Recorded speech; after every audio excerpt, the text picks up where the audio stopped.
right, guys, top of the morning. Happy April 8th, coming to you alive, coming to you well, coming to you full of energy. Unfortunately, last night, my wife had to go to the hospital. We had a little bit of a scare, but the good news is that we're home. Baby's okay. Baby's healthy. The baby's already at 3.5 pounds. Mom's doing good. We're healthy. We got home right around 8:30, 9 o'clock last night. All she wanted when we got out of the hospital was dumplings, so we got her that.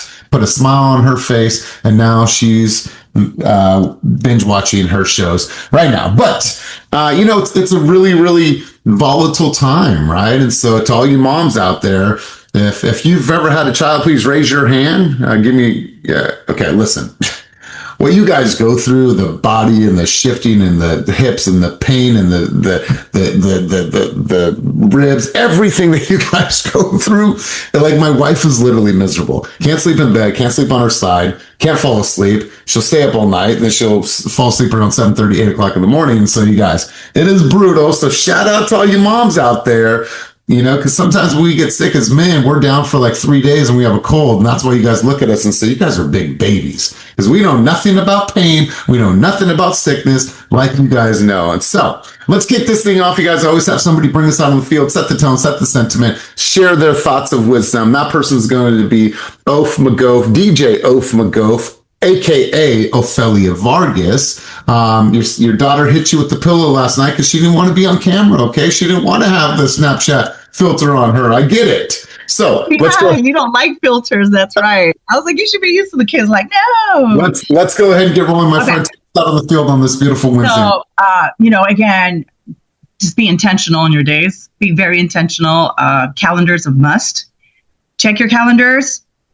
Double check it at times and be intentional and show up, because time is of the essence. Just like it says in the RPA, time is of the essence. We are not guaranteed tomorrow. And that's my message for today. Be intentional. Beautiful, beautiful. I love that, my friend.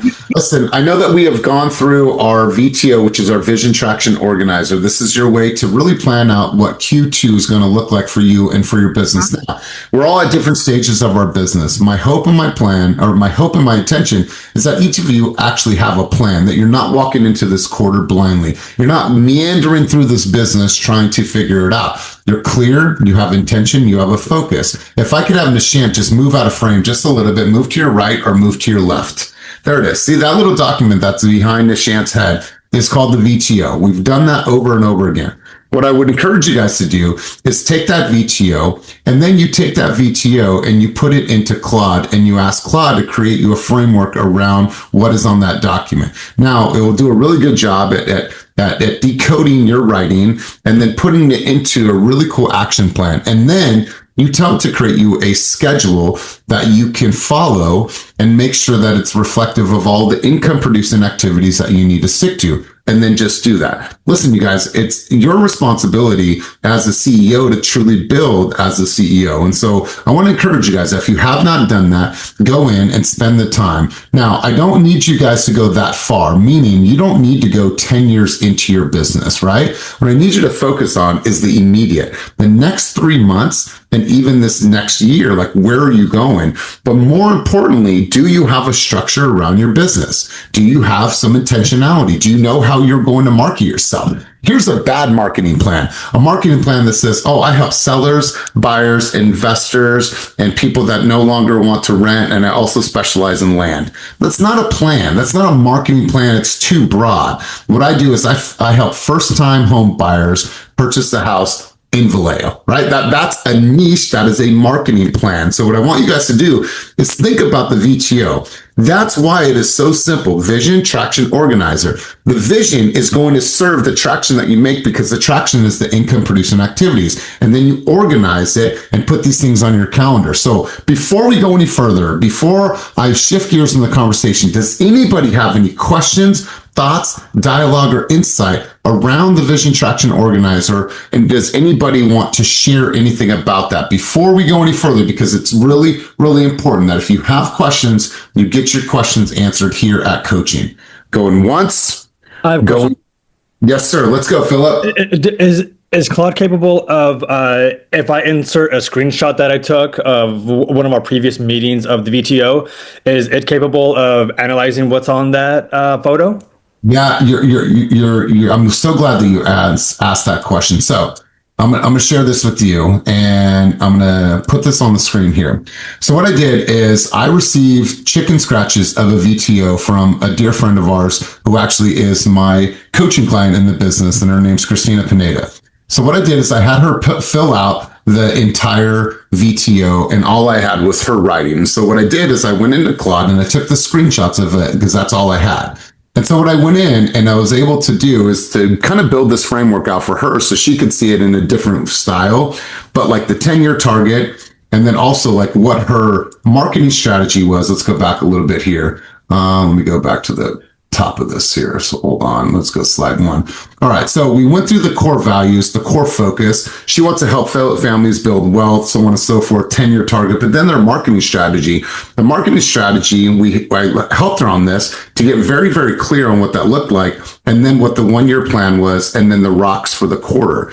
And then additionally, what were the things that she might encounter that are issues, right? The balance, the maintaining the brand, the price strategy with her consumers, scaling without burnout. And so now that we've identified these issues, then if we have a challenge, just like you guys, if you have a challenge, you could come to me and be like, hey, Elias, I'm really having a challenge with this issue. And then we went a step further and created a sample calendar. So I want to encourage you guys. I just did this morning, did this whole breakdown. Once you create that VTO, yes, Philip, take the screenshot, put it in a Claude, tell it to create you a presentation style, then also a sample calendar. Now, if you like the sample calendar, then go into your Google Calendar and start plugging those things in, or try to link it as a co-work and see if it can't link to your calendar. But that's next level. I just want to keep it simple for you guys now. Have it create you a blank calendar, or excuse me, a mock calendar, and then go into your calendar and start setting those things up. I want you guys to think of your business as a sprint. So to answer the question longly, yes, you can, Philip. It's a great way. I just did that for several people this morning, and I thought it was a really, really great exercise. Nishant's going to send me his, and I'm going to do the same exact process with his. Nishant, you threw your hand up, big dog. What's the question? It wasn't a question. Like it's like, even with this, what I wrote down, like it's giving me, it's organizing my thoughts, organizing what I have to do. It helped me to do that. It's helping me to do that. That I just wanted to say that. Good. And I appreciate that. And listen, you guys, if for some reason you've missed that and you haven't done that, I'm going to drop it in one more time in the chat down below, because we do have some new faces on the screen, but I'm just going to put it here. That way you guys have it. If you need any help at all filling this out, you need some like framework around it, please let me know. Do not be shy, because my goal here is to make sure that everybody has some type of framework and a plan as we go into this quarter, and that you don't miss. So there it is. It's in the chat. Go out there, execute, dominate, and do everything that you need to do. And Nishan, okay, perfect. Let me check that and make sure that I have that. Before we go any further, does anybody else have any questions, thoughts, contributions on that conversation? Going once, going twice. Is everybody clear on where they're heading this quarter for the next 3 months? Clear? You guys have a purpose, you have a vision, you have a cause. All right, cool. Let's do this. I want to check in with you guys really quick, and I'm going to do a quick scorecard with everybody. Like I said, we are here for progress. We are not here for a listening session. We are here for progress. And so what I want to do is I just want to take a look back.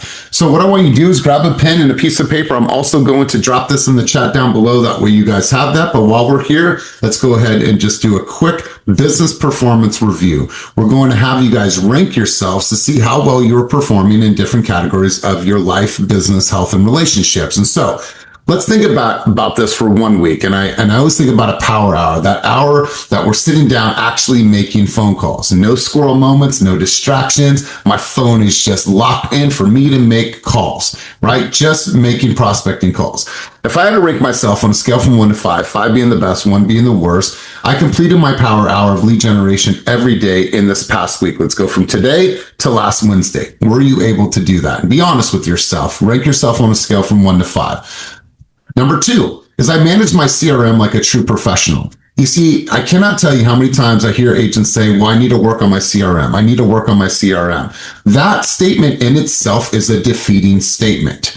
The statement needs to be, I am becoming a master at my CRM. I'm studying it. I'm working on it. I'm putting myself in the database. I'm working myself like a consumer. I'm following up with myself like a consumer. I manage my CRM like a true boss, like a true CEO would.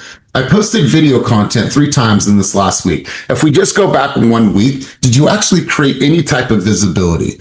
Or are you still that person that is reluctant to put yourself on social media for whatever self-limiting beliefs are holding you back? Like, did you actually put yourself on social media? I followed up with every warm lead in my pipeline. Every lead has a disposition, they have a pathway, and they have a future task. Did you do that? And answer those questions on a scale from 1 to 5. Let's go up to the next one. Mindset and leadership. I showed up as a CEO, not just an agent this week. When you think about the mindset of a CEO, is it safe to say that a CEO shows up differently versus an agent? I think it's safe to say, right? You're going to show up differently because you're going to make decisions that are going to impact the big picture of your company. I delegated tasks that were not the highest use of my time. And I want you to answer that question, because if you did not delegate and you're taking on these things that are not the highest and best use of your time, you have to ask yourself, A, am I at a position to hire myself an assistant to delegate the tasks that I no longer want to do that are taken away from income producing activities? That's a P&L check-in. The second one is, I don't have enough in my P&L to have the ability to hire an assistant. Well, then have I leveraged every single company resource or team resource that I have available to me to make sure that I'm delegating my task? I face a hard conversation instead of avoiding it. Ask yourself that. Did you follow up with that consumer that's an asshole? Right? Every single time you talk to him, it's a very, very hard conversation. The conversation doesn't go nowhere. He's a dick. She's an ass. Whatever the case is. Did you face it head on? My energy and focus were consistent through the week. You didn't have a bunch of this, right? Like, you were that poised line throughout the week. You managed your energy, you managed your focus, and you were consistent, and it all correlated directly to what was on your calendar. Where would you rank yourself on the scale from 1 to 5? And let's continue on. Personal and life balance. Once again, I'll say it until I'm blue in the face. We are not building a business empire at the sacrifice of self. I protected my personal family time without guilt. I was able to go to the gym and not feel like I was missing out on dinner. Or maybe I did miss dinner, but I don't feel that bad because mom needed to feel good. Dad needed to feel good about himself. I honor my morning routine at least 4 out of 5 days. Listen, if you don't have a morning routine by this time, what are you doing, right? Create that schedule to where you're getting up and you have a routine. It shouldn't be one day I'm waking up at 8, one day I woke up at 7, one day I woke up at 6:30. Oh, I woke up early today. No, there should be a routine, because that is going to set the day. I exercised a minimum of 3 times this past week. I moved my ass, I sweated, I went to the gym, I did yoga, I did Pilates, whatever it is, you actually committed to moving your ass a minimum of 3 times this past week. And at the end of the day, without taking work anxiety to bed. How many of you have done that before? You're worried and you're stressed about all the things that you didn't do, kind of beating yourself up, and then you're trying to go to sleep and you're scrolling and it's like, oh, I got all this angst. Right? The angst comes because I probably didn't stick to the flow. I know that there was things that I did not finish, and there was things that I did not close the door on during the day. I ended the day without having to have anxiety. All right, so this goes back to social media. I posted intentional content at least 5 days. I engaged authentically with comments in the DMs.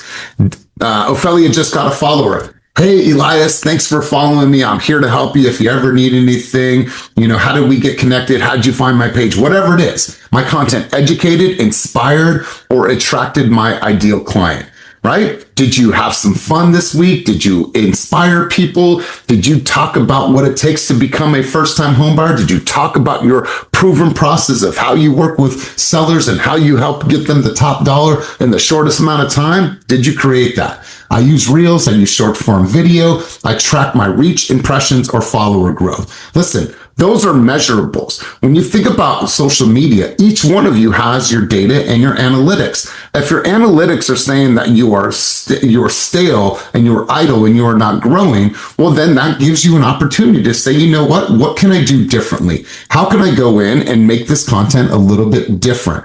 Also, if you are winning, I want you to analyze every single video that you have created and ask yourself why it won. Stop that video at 4 seconds in and be like, okay, what was it about the hook that made people stay? Then the body of my email, my thesis statement, or excuse me, the body of my post, my thesis statement. What was it about that content that made people stay till the end? And what would make them save and share that? Ask yourself these questions. If you guys had a video that performed very well, then there's a formula in that. Duplicate that and do that over and over and over again. Then your income producing activities. I made prospecting calls or texts every single day. I asked for referrals from my past clients. I had meaningful conversations that were valuable to a lead and move them down the funnel. And I track my pipeline and know exactly what needs to be closed in communication.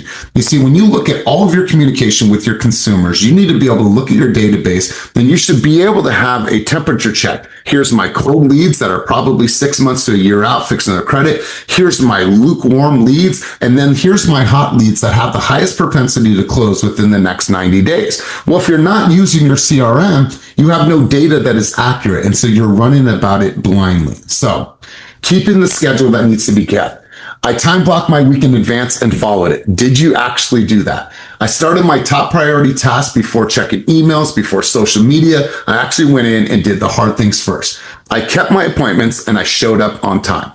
I avoided reactive work. I worked my plan, not others' urgency. The reason why I love this fourth one here is I avoided reactive work. I worked my plan, not others' urgency. Hey, Ophelia, I need you. Hey, Philip, I need you. Okay, let me fucking stop everything because I was right in the middle of something because I'm not prioritizing and I'm a yes person to everybody. No, I don't work off everyone else's urgency. I have a plan.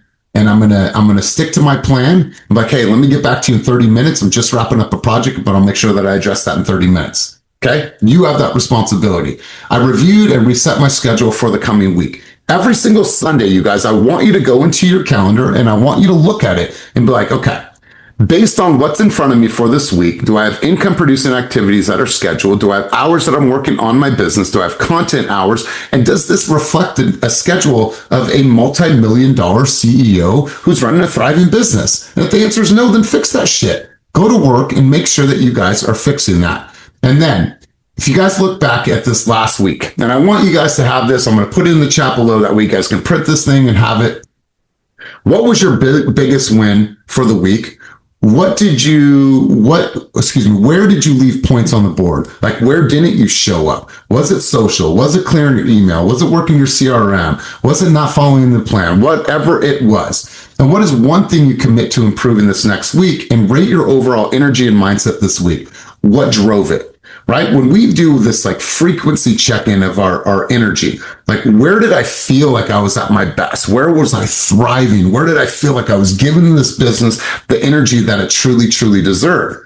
And where was I lacking? Be honest with yourself when you do these reflections. So what I want to do is I want you guys to rank yourself. I want you guys to give me the scores in every single section. I'll put this in the chat below. That way you can print this, you can have this, and you can use this weekly as kind of just a check-in with yourself to make sure that you are doing the things that are most important to you in this business. And so I'll put that down below. Don't have to worry about taking all the screenshots. If you did, cool, awesome. But I want to make sure that you guys have this. And so there's always a scorecard. You can see how well you're performing, because listen, I'm not here just to do a keynote for you guys. I want to make sure that the information that we are sharing on Keep It Moving Group Coaching is actually retained and that you're actually doing the work. The last thing that I want is for cameras to go off. You shut the screen and that you say, that was cool in the moment, right? Ambrish and Jeff said some cool stuff. Byron and Mama San said some great stuff. And then you're not applying it. You guys, if we can do anything together, it is progress. It is just progress. And I promise you guys, if we can continue to make this constant progress in our life, business, health, and relationships, we're all going to win. We're all going to win. And winning for people on the screen might look different. Maybe winning is an extra month to go on vacation. Maybe winning is paying off your mom's debt. Maybe winning is being able to take a Saturday, Sunday off and not have to worry about it. Maybe it's turning your phone off at 6 and being able to just sit idle with the kids. Whatever that looks like for you, success is different for all of us. So you guys want to go there with you. I'll put that document down in the chat below. That way you have it. But let me pause and let me get some thoughts, contributions, and insight on the conversation thus far. And I want to get some feedback from you guys. So who has anything, feel free to throw your hand up. Would love to hear from you guys. Get involved in the conversation. And if you're late, go back and watch the recording. Let's go to Christina. Christina, what do you have for us, my friend? Yeah, I really like this because I think it really allows you to show how accountable you are to yourself, whether it be as a business owner or in life, at home, a husband, a wife, a friend. For myself, like I was writing notes. I was like, okay, let me think of like the top ones that were really resonating with me. For one, mine was time blocking. So I love time blocking. I feel like that really helps me focus a lot to make sure I'm starting my day. I know what I'm doing in the morning. I'll force myself to take a midday break just to get some sun because sometimes I feel like I'll melt in my desk chair. But that also helps with my energy. So being really self-aware of that. Exercising, I love my morning workouts, hitting that 3 days a week. And even personally for me, I always say, start off with something hard that you had to push your ass out of bed to do. Because let me tell you, the rest of the hard things like cold calling that client, following up with that one person that may be a jerk on the phone, it's going to be a lot easier because you already tackled so many hard things first thing in the morning. And you just did it because when you got up, you had to get up, brush your teeth, go to the gym. You probably in your head, you didn't want to, but you forced yourself to do it. So having that hard conversation with that client, it's easier because you're going to have less hesitation because you're just like, I'm just doing it. I'm not second guessing. You're almost like in a robot mode, which is a really good thing. So I think a lot of those things, it just kind of like it's a self check. So that really hit me. But I'll be honest, the one going to bed and not bringing your worries to bed. Because I feel like, I don't know if anybody else, every time I'm about to go in that deep sleep, I remember that one thing I forgot. And then I'm up for the next 30 minutes. So frustrating. But yeah, I really like this exercise. It really like allowed me like to write notes and really the things that resonated most. Yeah, and then you guys do your scorecard. And Ophelia, if it's not working for you, it's okay, my friend. Just text me and I'll send it over to you because it worked for Nishant. But I want you guys to look at your personal scores here. And when you guys actually do this exercise, let's kind of go into this really quick. And Ophelia, it's okay. I'll send it to you, my friend. I know you're trying to get this thing to work for you.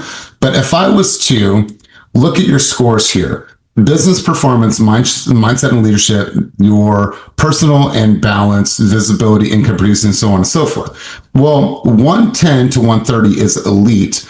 85 to 109 is strong, 60 to 84 is building, and then 60 below that is time to reset, right? So it's like you have to ask yourself, I think this is a truth barometer, right? This is a truth barometer to say, how well am I performing in my business? It's a business audit. And so it's like, you guys, you're here, be honest with yourself, right? You can try to lie to the world, but just be honest with yourself. Be honest with yourself. So, Christina, I appreciate that sentiment. Ambarish, let's go to you, my friend. Key thoughts, contributions, or insights on the conversation. Let's roll. Yeah, so I agree with a lot of things you said, Christina. Like, I also take a lot of worries to bed, and I never thought of that as a measure for success. I also wanted to ask about in a previous recording that was on the group coaching, you talked about how to get market data reports for like a neighborhood. I was wondering, is that available? Like, how do I access that template that you like shared? I'm not sure. Yeah, and so I want you to reflect on something. I'll put it down in the chat below. That way you have it. There is tons of different resources, including our local MLS, but let me just make it very, very simple for you. That way you have that, and I'll find that in just a moment and I'll drop it in. It will list all of the different resources. We'll talk a little bit about the market today, but I'm going to list all of the resources that you can go to access this information. And so just give me a moment and I will put that in the chat below. But Nishant, let's go over to you, big dog. What do you have for us? Nishant going once, going twice. I thought I didn't. Okay. Oh, sorry. I'm sorry. It was Nikki. I'm sorry, Nikki. Let's go to you, my friend. All right. Good morning, everyone. Elias, every time you speak, I feel like you're talking specifically to me, especially when you're talking about the inconsistencies. And yeah, like I feel at the end of the day, you have to hold yourself accountable. And when you're not accountable, that will show. That will show on your mental health.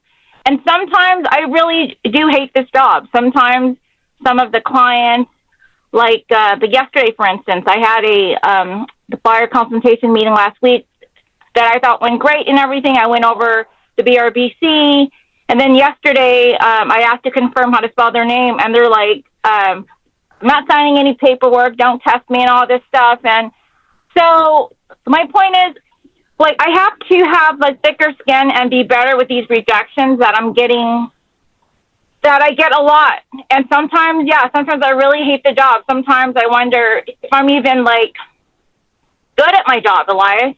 But anyways, the stuff you talk about, like holding yourself accountable, is really important. And when you aren't accountable, there is a shift with your thought process. There is a shift with your confidence and lack of confidence. But the exercising, trying to manage your time, block time for family, block time for you. Cannot balance time. Your accountability questions you ask are really good questions, because I feel that there's so much truth in what you're saying is why I feel uncomfortable sometimes. But anyways, I just want to share my feedback. All right. Well, I appreciate it. Listen, guys, any of you on this call, have any of you had a day where you're like, I just don't like this business? Just raise your hand. It's all right. Byron's dude. He's like, listen, but it's just like, you have to go through the shit that sucks for a little while, right? You got to go through the shit that sucks. And then it's like, you look back years later, it's like the shit that used to suck, I actually enjoy it now. Like, I enjoy it now. The shit that just used to make my blood boil, I actually enjoy it now. And it's similar to cold calling, right? And I want to first off dismantle this idea of cold calling, because it doesn't have to be cold. You can always make a phone call warm. But like early on, it's just like, oh my God, this is so rough. And then once you start building up that confidence and you start getting that thick skin, it's game over. Give me on the phones. Give me on the phone. Give me the phone. I'll make a call. That's the type of mentality you start to have. Let's go deep. Let's go. Then we're going to shift gears in the conversation. I'm glad our lender partners here are here, because I want to talk about the market. Let's go, D. No, this is just in response to Nikki, because I totally experienced that over the past week. But last couple of days took some time to go to Sacramento, got a hotel room with the wife and the kids. We're sitting by the pool, but I'm dealing with a lender that is just non-communicative and just like not giving any sorts of information and just being really difficult. I've been having to get on this guy for like 3-4 days straight for updates and to try to move the process along, because we're going past our contingency dates, and it was stressful. But I'm sitting by the pool, like almost yelling at a lender, and get off the phone, and my wife is like, this is a good problem. Like, she's growing with me in the game. She's like, this is a good problem. On the days when you don't have anything going on, this is what you wish for, to be doing this. And then I'm negotiating with another client who's close to being in contract on a home, but she doesn't really like the house. So we're trying to figure out a pivot for her. But all the time, like, I'm damn near angry the whole time. I'm sitting by a pool and drinking tequila sunrises, and life is good, but I'm tripping off of the things that are going on in business. But it's good problems to have, because I have people to talk to, I have lenders to yell at, and I have clients to stress me out. So I feel you, Nikki, but I think we just got to take a step back sometimes too, and just look at what the problems are. Like, it's a lot of the times it's good problems to have. That's right. That's right. You guys, well, I appreciate your contributions. Hopefully you found that helpful. If you're just dialing in, we did a workbook. It's an exercise, kind of grade yourself, business audit, self-check-in. Listen, you guys, in this business, you got to look yourself dead in the mirror or dead in the eyes and just look at yourself and be like, man, am I actually working in this business? Am I showing up? Am I doing the things that I know that I need to do? We can all look good on social media, right? We can all look good. We could put a facade on. We could put a front on. We can all look good. But like behind the scenes, if somebody sat shotgun with you for the last week, would they see habits of a top performer? or would they see gaps in your game? Would they see gaps in your game? Listen, you guys, when you close out this computer, if you're at home, you could work, you could get on the phone, you could create content, or you could just eat breakfast and just, hang out and just, putter around and think that the business is going to come to you. Puttering around ain't going to drive your business. Shit. I'm in my house right now. I'm fucking locked in. I won't even eat until noon. I won't eat. I got 2 cups of coffee, got my water, and I'm locked in, right? Do I want to take a nap? Sure. Do I want to go cuddle with my pregnant wife? Absolutely. But I won't. I won't putter. I promise you I won't putter until the job is done. So you guys, let's get right into the conversation about the market. Obviously, there's things that are impacting our market, but I want to share some stats and some figures with you guys so you guys can just see what we're looking at year over year in regards to trends. And so I look at this as our business, and as we are running a multi-billion-dollar corporation now, or company, I always look at this year over year, how we track and how we doing. And when I look at the data, we were on a coaching call yesterday with our business coach, and she's like, well, it's safe to say that unit count is down year over year in the Oakland and surrounding markets. Well, that's not necessarily the case for us. And so the reason I wanted to share this with you is because it's really important. Also, if you are on our team, and I know that we have some guests here today, so just bear with me for a moment. On our team, our highest performing market right now, year to date, has been Oakland. Obviously, that's where we serve the highest amount of people. But does anybody want to guess the 2 other markets that are the strongest markets right now for closed business? Does anybody want to guess those 2 other cities? Let's go cities, excuse me. Stockton. Say again? Stockton. Okay, good. And what Ashley said what? Antioch, Pittsburgh. Okay, all right. I appreciate that. Say again? Alameda or Burlingame. Okay. I love this. All right, so I'll just pull this up. That way you guys can see what this actually looks like.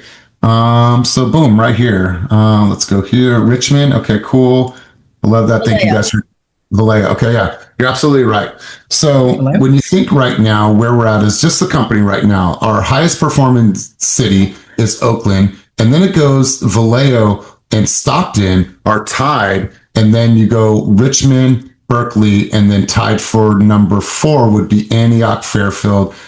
Yeah, Antioch and Fairfield and Sacramento. And so we're seeing that obviously there's business out there and there's movement, but I want to go a step further in this. So I want to look at units, right?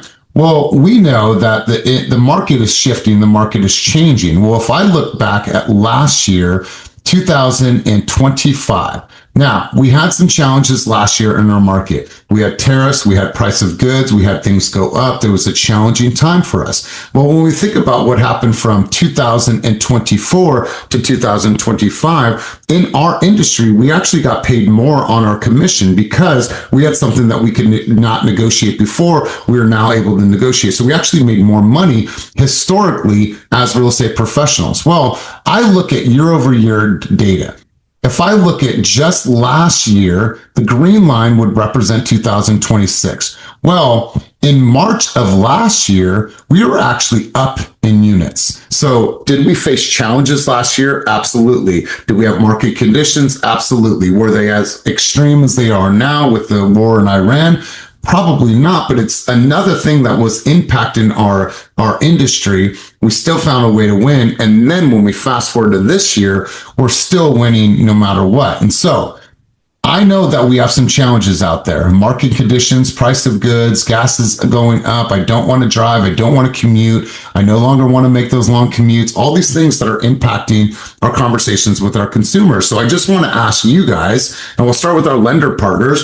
What are you guys experiencing? What are some of the concerns that you're hearing from the consumers? And how, if the conversation about price of goods, cost of gas is coming up, how are we combating that in our conversations? Because now there is another sentiment challenge. Once again, what we deal with is we deal with the sentiments of consumers. Now, not necessarily saying they're wrong or right. That is a sentiment, something that's influenced the way that they think or behave. So it's our responsibility to now influence with a different sentiment and influence them with our data. And so I want to hear from our lender partners first, and then I'd love to hear from you guys and have an open conversation about this because it's real. I know it's impacting us right now, so it's a real conversation. Let's go, Christina, then we'll go over to Jeff. Ashley, I'd love to see you get involved in this conversation, and then we'll open it up to you as agents. Let's go, Christina.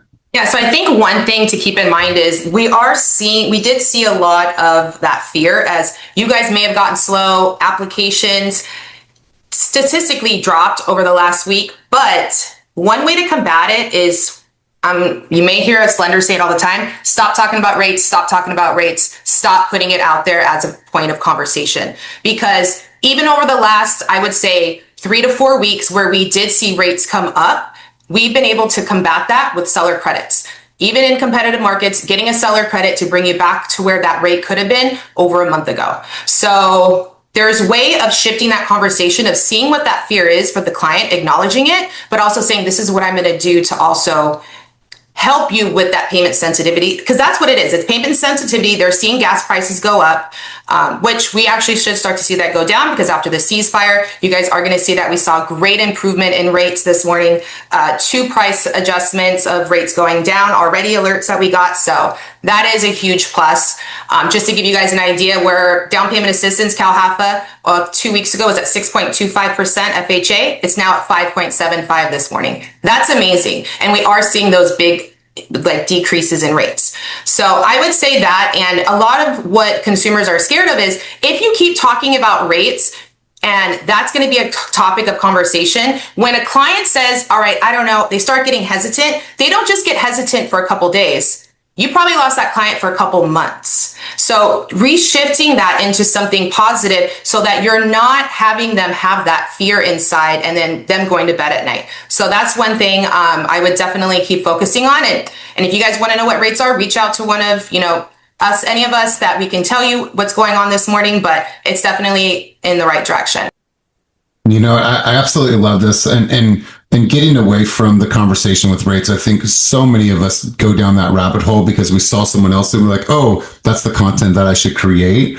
And that's the wrong sentiment. So before I go over to any other hands, and Jeff, you'll be up next, I just took Alameda. Now you guys can choose any market that you serve, but I just went 30 days back now, because this is more relevant, but you could see here, there is still houses selling well over asking, but multiple offers, 10 offers on this property on Central. Now, I get this formula here, $799. What are you going to buy for $799 in Alameda? But I get the approach here.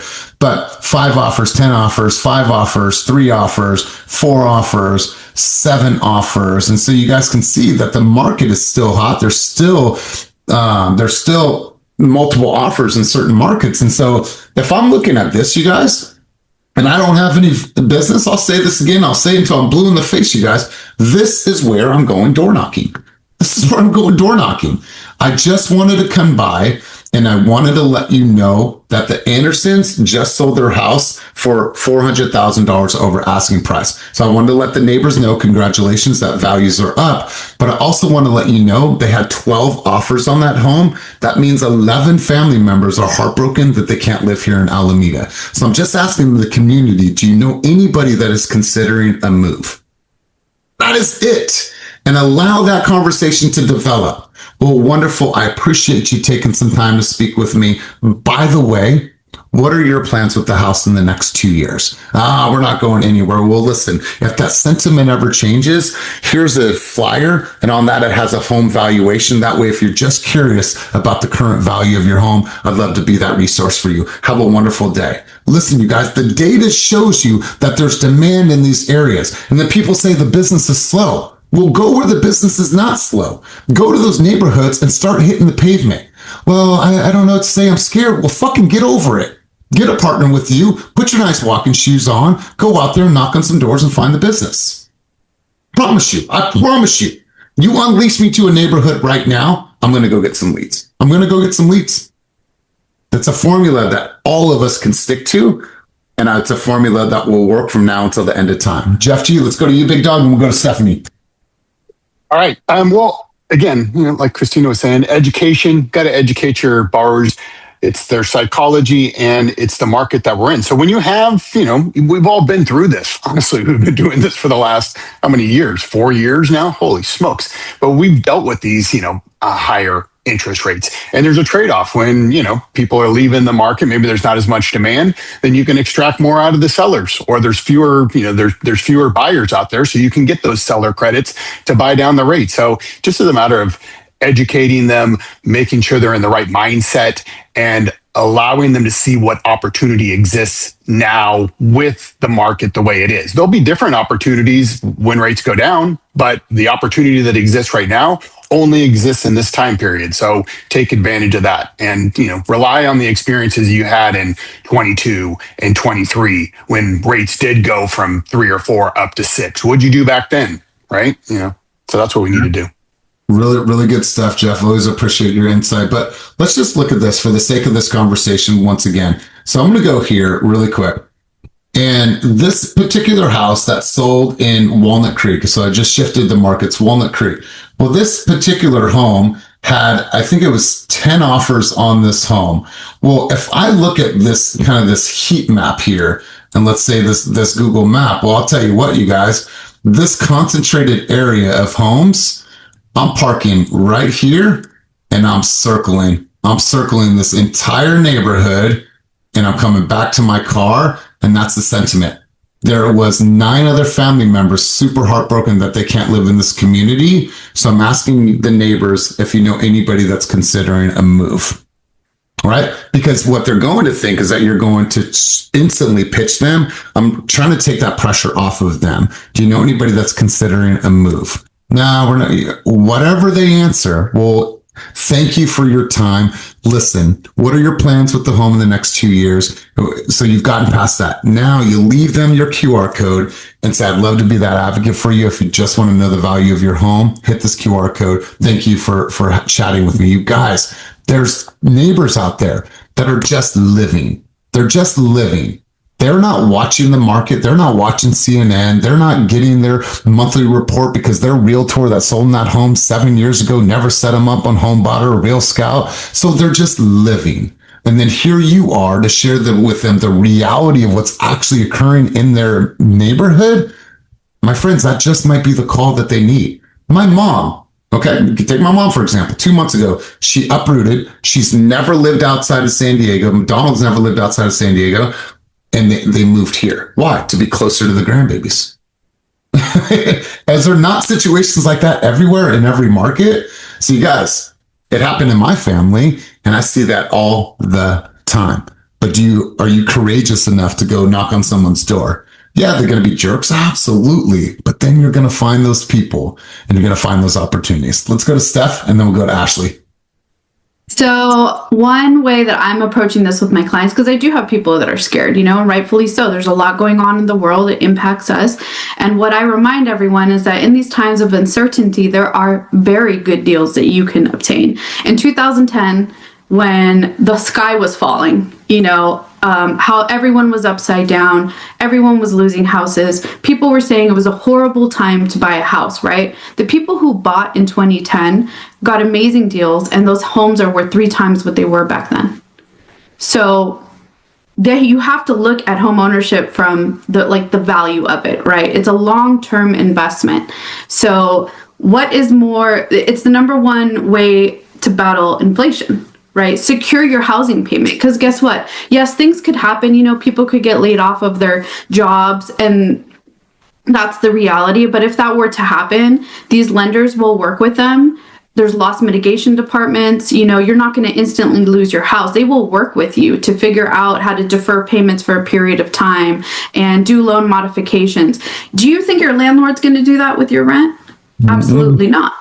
Right? No. Absolutely not. So securing something for your family now is most beneficial. You have to sell the long-term home ownership benefit, right? Because it's a long-term value. This is how your family's going to build wealth. So don't let the headlines scare you or your clients. You have to be that calm sound of clarity for them and let them know, reassure them that this is what's best for them, and it's just a matter of finding what payment they're comfortable with. The rates are temporary. Who cares what the rates are? People bought houses when they were 19%. What's most important is that they are comfortable with that monthly payment, and all of us lenders can help reverse engineer those numbers to get them to that comfort level, and that's what's most important. It's definitely said so poetically. You guys remember what you're battling here. It's a battle of sentiment. That's it. It's a battle of sentiment. A buyer and a seller have a sentiment of how they see the market based on headlines, right? That's the sentiment challenge that we're up against.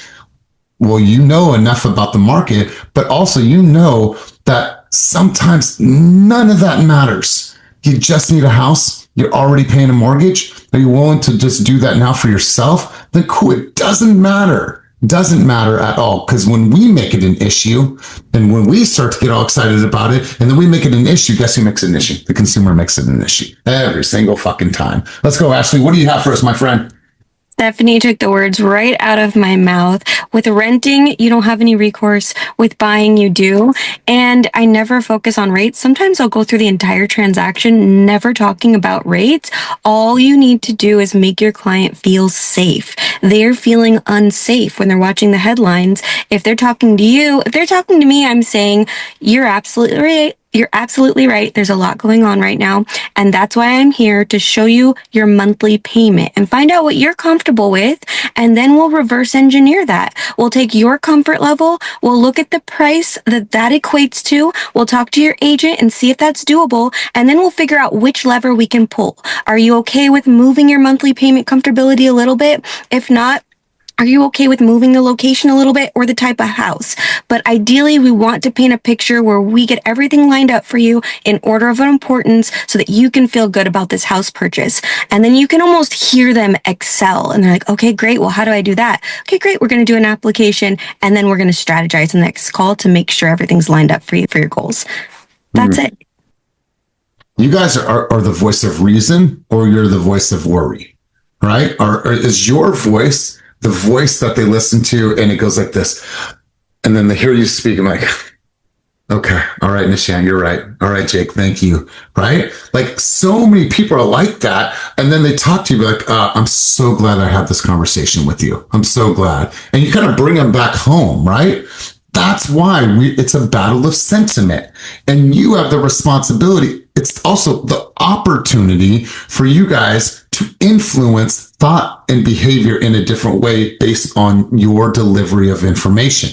That's our challenge, you guys. And if those that do that poetically and do that properly and do that and make the consumer feel like they're understood, those are the people that will always win. Listen, you guys, we faced every single market that we've ever been, every single condition.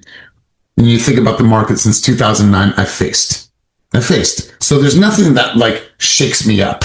Yeah, we're in a war. This sucks. And it's unfortunate for the loss of life. And it's going to have an impact on us. But 2 years from now, it's going to be something else. 3 years from now, it's going to be something else. There's always conditions that are going to influence the consumer behavior. It's our responsibility to be that poised. And so really good stuff, you guys. I'm going to go around the room and get some thoughts and some sentiments from you guys. I'm going to go over to Mr. Byron. I'll go to you, Big Dog, for a key thought, key takeaway from our time together today. Then I'll go over to Marcus. Then I'll go over to Jake. Let's go, Byron. Key thoughts, key takeaways from our time together today. Oh, man. First of all, just knowing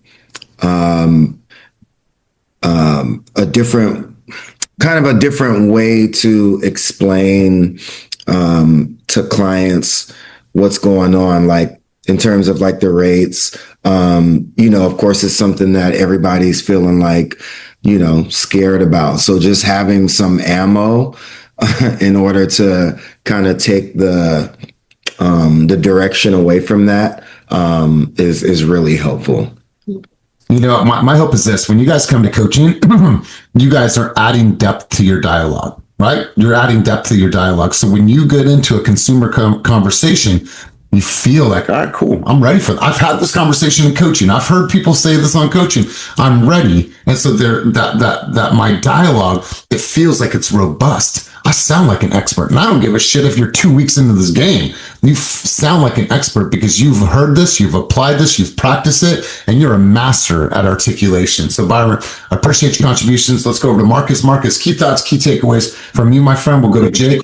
We'll go to Keith. Absolutely.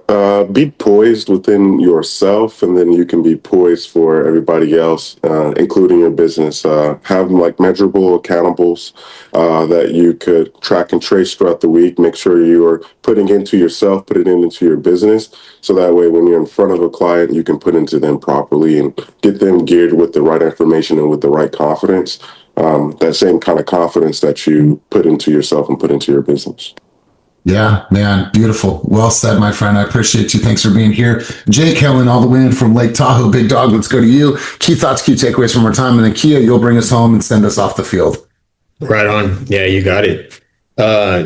Two main things for me. The scorecard was pretty huge. I think in particular, like those are questions that nobody else is going to be asking you. And I think just to be able to sit and ask those questions to yourself and just be honest going through the numbers, whether you're writing, 2, 1, 3, and then, when you write down that 5 in certain areas, getting that like positive, like internal reflection is really huge. So that was a big one. And, I appreciate the download. That's definitely one I'll be revisiting on a Sunday basis.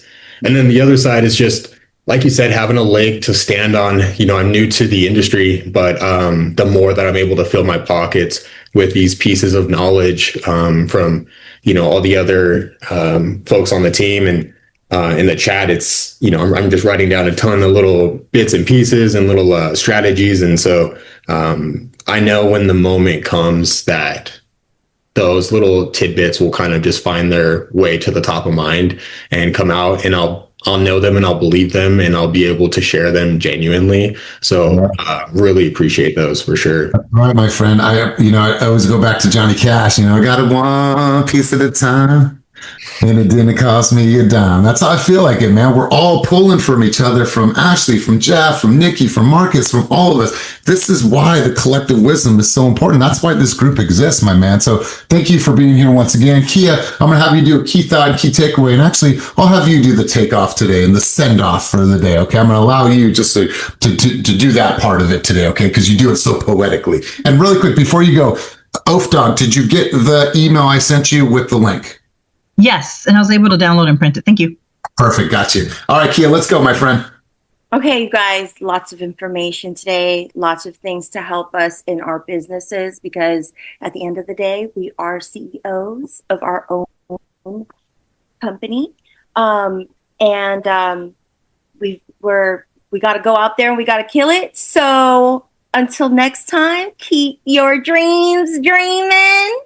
And keep your moves moving. Peace. Not even the thing, but we'll go with it. My friends, thank you for being here and exactly what Kia said. Peace and love, my friends.